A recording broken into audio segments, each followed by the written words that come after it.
സർക്കാരിന് അടിയേറ്റു എന്നതാണ് ചോദ്യം. സുനിൽ, ഹൈക്കോടതിയിൽ നിന്ന് സാങ്കേതികമായി പറഞ്ഞാൽ ഇന്ന് വലിയ തിരിച്ചടിയാണ് സംസ്ഥാന സർക്കാരിനുണ്ടായിരിക്കുന്നത്. ഹൈക്കോടതി വിധി പ്രധാനമായും പറയുന്നത് ഈ സർവേക്കായി 20 കോടി രൂപ നീക്കിവെച്ചതിന് മന്ത്രിസഭ അംഗീകാരം നൽകി, പക്ഷേ അത് നിയമസഭയെ അറിയിച്ചില്ല എന്നതാണ് കോടതി ചൂണ്ടിക്കാണിക്കുന്ന ഒന്നാമത്തെ വിഷയം. രണ്ടാമത്തെ പ്രശ്നം എന്നത് ഇതിന് പ്രൊഫഷണലുകളായ ഉദ്യോഗസ്ഥരെ ഉപയോഗിച്ചില്ല, അതിനു പകരം ഒരു കർമ്മസേനയിലെ വോളണ്ടിയർമാരെയാണ് ഉപയോഗിച്ചത് എന്നത് രണ്ടാമത്തെ വിഷയമായി ഹൈക്കോടതി ചൂണ്ടിക്കാണിക്കുന്നു. മൂന്നാമത്തെ കാര്യം എന്നത് ഈ ഹർജിക്കാർ, KSU നേതാക്കളായ ഹർജിക്കാർ പറഞ്ഞിട്ടുള്ള CPIM നേരത്തെ തന്നെ സർക്കാർ ഉത്തരവ് വരുന്നതിന് മുൻപ് ഈ സർവേയുമായി ബന്ധപ്പെട്ട് ഒരു സർക്കുലർ പാർട്ടി ഘടകങ്ങൾക്ക് നൽകി ഈ സർവേക്ക് വേണ്ടി പ്രവർത്തിക്കണമെന്ന് ആവശ്യപ്പെട്ടു എന്നതാണ് മൂന്നാമത്തെ വിഷയം.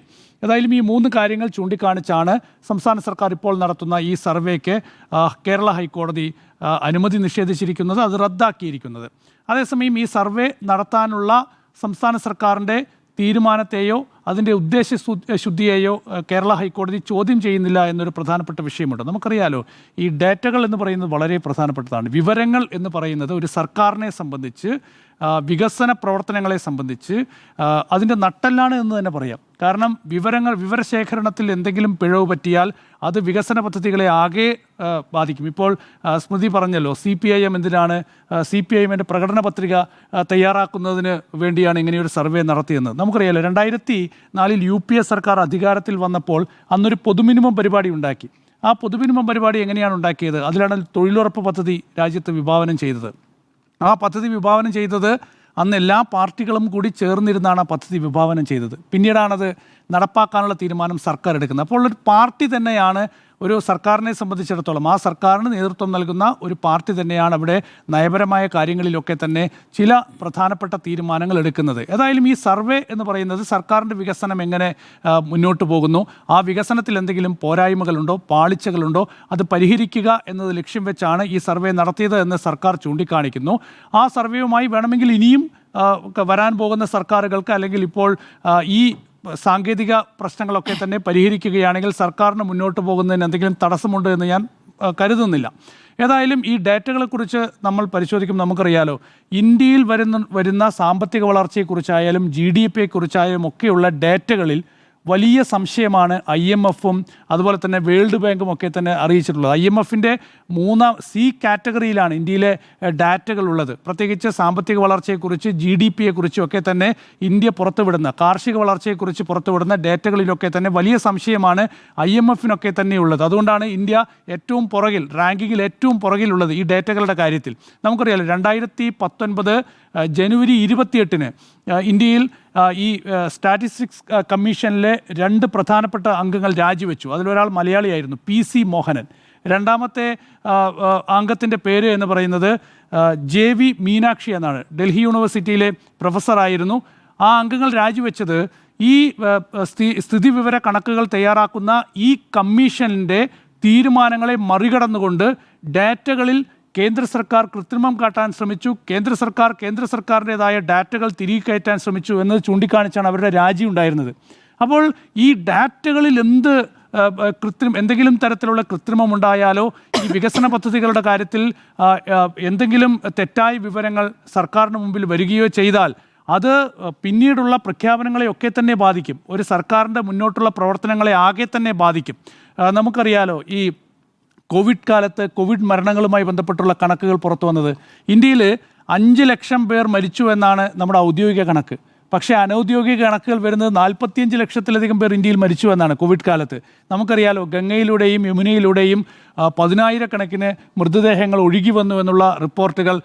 തീരങ്ങളിലൊക്കെ ആണെങ്കിൽ കൂട്ടമായി മൃതദേഹങ്ങൾ സംസ്കരിച്ച ആ ചിത്രങ്ങളൊന്നും നമുക്ക് മറക്കാൻ കഴിയില്ല. അപ്പോൾ യാഥാർത്ഥ്യം അവിടെ അങ്ങനെ നിൽക്കുകയാണ്. പക്ഷേ നമ്മുടെ കണക്കുകൾ പരിശോധിച്ചാലോ, ആരോഗ്യ രംഗത്തെ ഈ ഡേറ്റകൾ പരിശോധിച്ച് നോക്കിയാലോ, ഈ മരണനിരക്കിൻ്റെ കാര്യത്തിൽ നമ്മൾ വളരെ താഴെയാണ്. ഗ്രോത്ത് റേറ്റ് നോക്കുമ്പോൾ നമ്മൾ വളരെ ഉയരത്തിലാണ്. അതുപോലെ സാമ്പത്തിക വളർച്ച നമ്മൾ പറയുന്നു 7% മുകളിൽ സാമ്പത്തിക വളർച്ചയുണ്ടെന്നാണ്. അതേസമയം IMF പറയുന്നു നിങ്ങൾക്ക് 6% മുകളിലേക്ക് സാമ്പത്തിക വളർച്ചയിലേക്ക് പോകാൻ പ്രതിസന്ധിയാണെന്ന്. കാർഷിക വളർച്ചയുടെ കാര്യത്തിൽ നമ്മൾ പറയുന്ന ഡേറ്റയല്ല IMF പറയുന്നത്. അപ്പോൾ ഇതിലൊക്കെ തന്നെ വലിയ സംശയം അന്താരാഷ്ട്ര ഏജൻസികൾക്ക് വരെയുണ്ട്. അപ്പോഴാണ് നമ്മൾ ഈ കൃത്യമായി വിവരങ്ങൾ ശേഖരിക്കുക എന്ന് പറയുന്നത് വളരെ പ്രധാനപ്പെട്ട ഒരു വിഷയമാകുന്നത്. കാരണം വിവരങ്ങൾ ശേഖരിക്കുക, അത് കൃത്യമായി വിവരം സർക്കാർ സർക്കാരിൻ്റെ ടേബിളിൽ ഉണ്ടാവുക എന്ന് പറയുന്നത് ഒരു ആസൂത്രണത്തിലെ വളരെ പ്രധാനപ്പെട്ട ഒരു വിഷയമാണ്. നമുക്കറിയാലോ ജനകീയ ആസൂത്രണം നമ്മൾ നടപ്പാക്കിയത്. എങ്ങനെയാണ് നമ്മൾ ജനകീയ ആസൂത്രണം നടപ്പാക്കിയത്? അധികാരം ജനങ്ങളിലേക്ക് എന്ന് പറഞ്ഞ് വലിയ ക്യാമ്പയിനിലൂടെ ആ ഒരു ജനകീയ ആസൂത്രണം കൊണ്ടുവന്നത് തന്നെ നമ്മുടെ സാമൂഹ്യ സാഹചര്യങ്ങളിൽ വരേണ്ട ഒരു വലിയ മാറ്റം ലക്ഷ്യം വെച്ചുകൊണ്ടായിരുന്നു. എങ്ങനെയാണ് അത്? കൃത്യമായ പഠനങ്ങളുടെ അടിസ്ഥാനത്തിലാണ്. ഇതുപോലെ ഡേറ്റകൾ ശേഖരിച്ചുകൊണ്ട് വിവരങ്ങൾ ശേഖരിച്ചുകൊണ്ട് തയ്യാറാക്കിയതാണ്. അതുപോലെ തന്നെയല്ലേ DPEP കൊണ്ടുവന്നത്? വിദ്യാഭ്യാസ മേഖലയിൽ ഒരുപക്ഷെ വലിയ വിമർശനങ്ങളൊക്കെ ഉണ്ടായെങ്കിൽ പോലും വിദ്യാഭ്യാസ മേഖലയിൽ അതുണ്ടാക്കിയ മാറ്റം വലുതല്ല. ഭൂപരിഷ്കരണ നിയമം കൊണ്ടുവന്നത്, സാക്ഷരത മിഷൻ കൊണ്ടുവന്നത്. അപ്പോൾ ഇങ്ങനെയുള്ള പദ്ധതികളൊക്കെ തന്നെ, ജനകീയ പദ്ധതികളൊക്കെ തന്നെ നമ്മൾ തയ്യാറാക്കുന്നത് എപ്പോഴും ഇത്തരം വിവരങ്ങളുടെ അടിസ്ഥാനത്തിലാണ്. അപ്പോൾ ഈ വിവരങ്ങൾ ശേഖരിക്കുക എന്ന് പറയുന്നത് തെറ്റല്ല. നമ്മളിപ്പോഴും നമ്മുടെ സെൻസസിനെയൊക്കെ അടിസ്ഥാനപ്പെടുത്തിയാണ് നമ്മുടെ പല ബഡ്ജറ്റും നമ്മൾ തയ്യാറാക്കുന്നത്. അപ്പോൾ ഈ വിവരങ്ങൾ ശേഖരിക്കുക എന്ന് പറയുന്നത് വളരെ പ്രധാനപ്പെട്ടതാണ് ഒരു ഭരണ സംവിധാനത്തിൽ. അപ്പോൾ ഇപ്പോൾ LDF സർക്കാർ ഇങ്ങനെയൊരു തീരുമാനമെടുത്തു വിവരങ്ങൾ ശേഖരിക്കാൻ. അത് സർക്കാരിൻ്റെ വികസന പദ്ധതികൾ നല്ല രീതിയിലാണ് മുന്നോട്ട് പോകുന്നത്? നിങ്ങൾക്ക് വല്ല വിമർശനങ്ങളുണ്ടോ?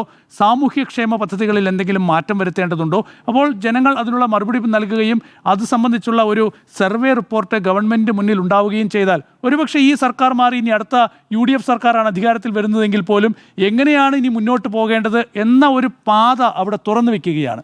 അപ്പോൾ ഈ ഒരു സർവേ നടത്താനുള്ള ഈ ഒരു തീരുമാനത്തെ ഞാൻ വിമർശിക്കുന്നില്ല. സാങ്കേതിക കാര്യങ്ങളിൽ വന്നിട്ടുള്ള പാളിച്ചകൾ സ്വാഭാവികമായും അത് കോടതി ചൂണ്ടിക്കാണിച്ചിട്ടുണ്ട്, ഉത്തരവിൽ കൃത്യമായി പറഞ്ഞിട്ടുണ്ട്. സാങ്കേതിക പിഴവുകൾ ഇവിടെ ഉണ്ടായിട്ടുണ്ട്. പക്ഷേ ഈ ഒരു സർവേ അത് വളരെ പ്രധാനപ്പെട്ടതാണ്. അത് ഇനിയും ഇത്തരം സർവേകൾ നടത്തണം. എങ്കിൽ മാത്രമേ നമ്മുടെ സംസ്ഥാനത്തിൻ്റെ ആയാലും, നമ്മൾ ഉത്തരേന്ത്യൻ സംസ്ഥാനങ്ങളിലൊക്കെ യാത്ര ചെയ്യുമ്പോൾ എല്ലാവരും പറയും വികസനം വികസനം എന്ന് പറയും. ഉത്തർപ്രദേശിലും ബീഹാറിലും ഒക്കെ യാത്ര ചെയ്യുമ്പോൾ ജനങ്ങളുടെ ജീവിതാവസ്ഥ നമ്മളെ ഞെട്ടിക്കും. അതായത് നമ്മളിവിടെ PM ആവാസ് യോജന എന്ന് പറഞ്ഞ പദ്ധതിക്കായി കേന്ദ്ര സർക്കാർ 2 ലക്ഷം രൂപയാണ് നൽകുന്നത്. 1.5 ലക്ഷം രൂപയാണ് ഈ വടക്കേ ഇന്ത്യൻ സംസ്ഥാനങ്ങളിൽ ഒരാൾക്ക് കിട്ടുന്ന 50,000 രൂപ കൈക്കൂലി കൊടുക്കണം. 1.5 ലക്ഷം രൂപേൻ്റെ കെട്ടിടമാണ് അവിടെ പണിത് വയ്ക്കുന്നത്. അങ്ങനെയല്ല കേരളത്തിൽ ഉള്ള PM ആവാസ് യോജനയായാലും കേരളത്തിൽ സർക്കാർ നൽകുന്ന വീടുകളായാലും ഒക്കെ തന്നെ. അതൊക്കെ നമ്മുടെ സാമൂഹ്യ സാഹചര്യങ്ങളിൽ ഉണ്ടായിട്ടുള്ള മാറ്റം എന്ന് പറയുന്നത് നമ്മൾ കൃത്യമായി ഇക്കാര്യങ്ങൾ പഠിക്കുകയും കൃത്യമായി വിവരം ശേഖരിച്ചുകൊണ്ട് സാമൂഹ്യ രംഗത്ത് വരുത്തേണ്ട മാറ്റങ്ങൾ കൃത്യമായി വിഭാവനം ചെയ്യുകയും ചെയ്തു എന്നുള്ളതാണ്. അത് ഉത്തരേന്ത്യൻ സംസ്ഥാനങ്ങളിൽ ഉണ്ടായിട്ടില്ല. അപ്പോൾ അക്കാര്യത്തിൽ സർക്കാർ നടത്തുന്ന ഇത്തരം നീക്കങ്ങളെ ഞാൻ വളരെ പോസിറ്റീവായിട്ടാണ് കാണുന്നത്. ഓക്കെ, ഹൈക്കോടതി വിധി തിരിച്ചടിയാണെന്ന് പറയുമ്പോൾ. ഓക്കെ,